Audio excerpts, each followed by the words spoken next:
Hello friends, welcome to our channel. ఈరోజు video వచ్చేసి ration card సంబంధించి మనకి కూటమి ప్రభుత్వం 7 రకాల ఆప్షన్స్ అనేది ఎనేబుల్ చేశారని చెప్పేసి అన్నాను కదా 7వ తారీఖున.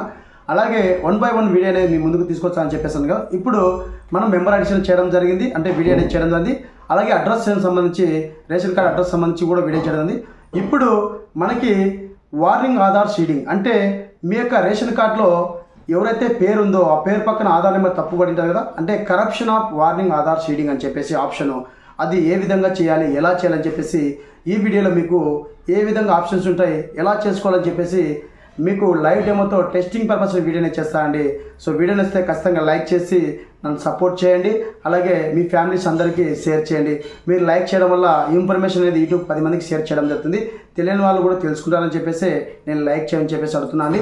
ఇప్పుడు మనకి రేషన్ కార్డ్ సంబంధించి కరెక్షన్ ఆఫ్ ఆధార్ షీడింగ్ సంబంధించి ఏ విధంగా చేసుకోవాలి, ఎలా చేసుకోవాలి, ఏ డాక్యుమెంట్ కావాలని చెప్పేసి మీకు ఈ వీడియో ద్వారా చెప్తానండి. ముఖ్యంగా ఎవరైతే రేషన్ కార్డులో కరప్షన్ చేసుకోవాలనుకుంటున్నారో, కరప్షన్ అంటే నాకు నేమ్ తప్పు ఉంది, అలాగే డేట్ ఆఫ్ బర్త్ తప్పు ఉంది, స్పెల్లింగ్ మిస్టేక్ ఉందంటే అలాంటి చేసుకోవడానికి లేదండి. కరప్షన్ ఆఫ్ ఆధార్ షీడింగ్ అంటే మీ యొక్క పేరు దగ్గర వేరే యొక్క ఆధార్ నెంబర్ కలిగి ఉంటుంది, అంటే వేరే యొక్క ఆధార్ నెంబర్ లింక్ అయి ఉంటుంది. ఆ ఆధార్ నెంబర్ తీసేయడానికి ఈ ఆప్షన్ ఉపయోగిస్తారు. సో ఎవరైతే మాకు పేరు తప్పు ఉంది, డేట్ ఆఫ్ బర్త్ తప్పు ఉందని చెప్పేసి ఉన్నారో అలాంటి వాళ్ళందరికీ, అలాగే రిలేషన్షిప్ తప్పు ఉందన్న అలాంటి వాళ్ళందరికీ మీకు ఈకేవై చేస్తే కంప్లీట్ అవుతుంది. అంటే ఈకేవై చేసి మీరు మళ్ళీ కార్డ్ అనేది ప్రింట్ తీసుకోవాలి, అప్పుడు మీకు డేట్ అనేది కరెక్ట్ రావడం అవుతుంది. సో ఈకేవైస్ ఎలా చేయాలి ఏంటి అని చెప్పేసి కొద్దిగా టైం అయితే పడుతుంది. ఖచ్చితంగా మీ ముందుకి ఈ నేమ్స్ తప్పు ఉన్న వాళ్ళు, డేట్ ఆఫ్ బర్త్ తప్పు ఉన్న వాళ్ళ కోసం వీడియో అనేది చేస్తాను, కంపల్సరీ 100% చేస్తానండి. సో మీరు అడిగిన ప్రతి కామెంట్కి నేను వీడియో చేయడానికి ప్రయత్నం చేస్తాను. దానికి పాసిబిలిటీ ఉంటే వీడియో అనేది కంపల్సరీ చేస్తాను. సో ఇక్కడ ముఖ్యంగా ఎవరైతే రేషన్ కార్డులో పేరుండి ఆధార్ నెంబర్ తప్పు ఉందో అలాంటి వాళ్ళు చేసుకోవడానికి మాత్రమే ఈ కరప్షన్ ఆఫ్ ఆధార్ షీడింగ్ అని చెప్పేసి అంటారు. అది ఎలా చేయాలని చెప్పేసి మీకు లైవ్ డెమోతో వీడియో చేస్తానండి. ముఖ్యంగా ఇక్కడ మరొక విషయం గమనించాల్సిన విషయం ఏంటంటే, మీరు రేషన్ కార్డ్ చేసే ప్రతి ఒక్కరూ హౌస్ హోల్డ్ మ్యాపింగ్లో ఉండాలి, ఆంధ్రప్రదేశ్ నివాసి అయి ఉండాలి. ఈ విషయాలన్నీ మీరు గుర్తుపెట్టుకోవాలండి. సో ఇప్పుడు ఆ ప్రాసెస్ అనేది మీకు టెస్టింగ్ పర్పస్ లైవ్ డెమోలో ఏ విధంగా ఎలా చేయాలి అని చెప్పేసి మీకు విత్ లైవ్తో మీకు చేసి చూపిస్తా అండి. మరింత లేట్ చేయడం టాపిక్ కదా, లెట్స్ గో. సచివాలయ యొక్క బ్రౌజర్ అయితే ఓపెన్ చేస్తున్నా అండి. ఓపెన్ చేసి ఇక్కడ మనకి సివిల్ సప్లై అని చెప్పేసి ఉంది కదా, సో ఆప్షన్ మీద ట్యాప్ చేస్తున్నాను. ట్యాప్ చేసి ఇక్కడ మనకి కరెక్షన్ ఆఫ్ ఆధార్ షీడింగ్ అని చెప్పేసి ఉంది కదా, సో ఈ ఆప్షన్ మీద ట్యాప్ చేయండి.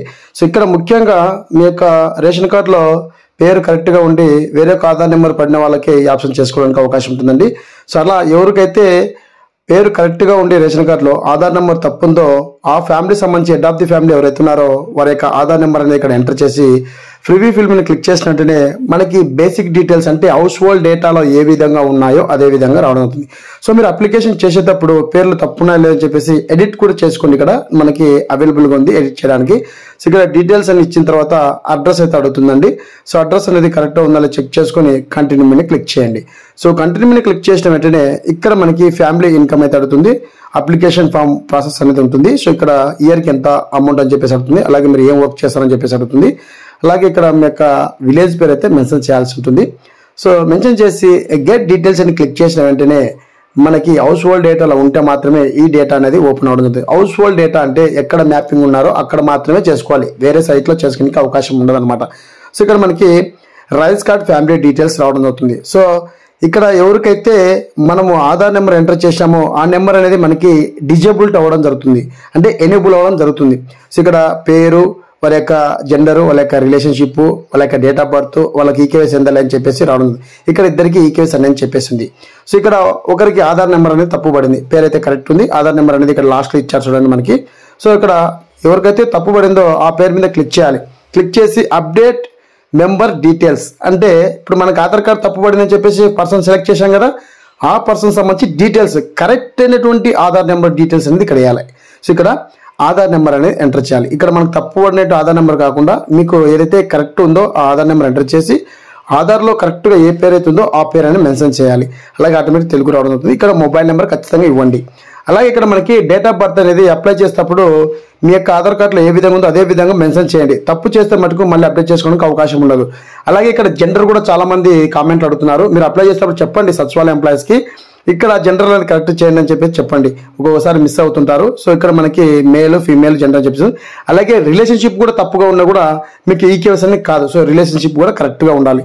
సో ఇప్పుడు మనకి అన్ని కరెక్ట్ గా ఉన్నాయి కాబట్టి ఇక్కడ అన్ని డీటెయిల్స్ ఇచ్చిన తర్వాత మనకి టర్మ్ అండ్ కండిషన్ ఓకే మీద క్లిక్ చేసి ఇక్కడ application form, ration card, Aadhaar card ఎవరైతే తప్పు పడిందో ఆధార్ కార్డు వారి యొక్క ఆధార్ కార్డు అని అప్లోడ్ చేసి సబ్మిట్ చేస్తే మనకి టీ నెంబర్ రావడం అవుతుంది. ఆ టీ నెంబర్తో మనకి 3 లెవెల్లో ఈకేవైసీ చేసిన వెంటనే కంప్లీట్ ప్రాసెస్ అయిన తర్వాత ఇష్యూ కార్డ్ చేసినాక మనకి కరెక్ట్ అయినటువంటి ఆధార్ నెంబర్ రావడం జరుగుతుంది. అప్పుడు వాళ్ళకి ఎటువంటి ప్రాబ్లం లేకుండా క్లియర్ చేసుకోవడానికి పథకాలకు సంబంధించి కావచ్చు, బయోమెట్రిక్ చేసుకోవడానికి కావచ్చు అవకాశం ఉంటుంది. సో ఈ విధంగా అయితే మనం చేసుకోవాల్సి ఉంటుంది. సో ఈ విధంగా రేషన్ కార్డులో ఎవరికైతే ఆధార్ నెంబర్ తప్పుపడిందో అలాంటి వాళ్ళు ఈ విధంగా అయితే చేసుకోండి. ఇదండి ఈ వీడియోలో అప్డేట్. వీడియో లైక్ చేయండి, షేర్ చేయండి, సబ్స్క్రైబ్ చేసుకోండి మర్చిపోకండి. Thank you for watching. Thank you so much. జై హింద్.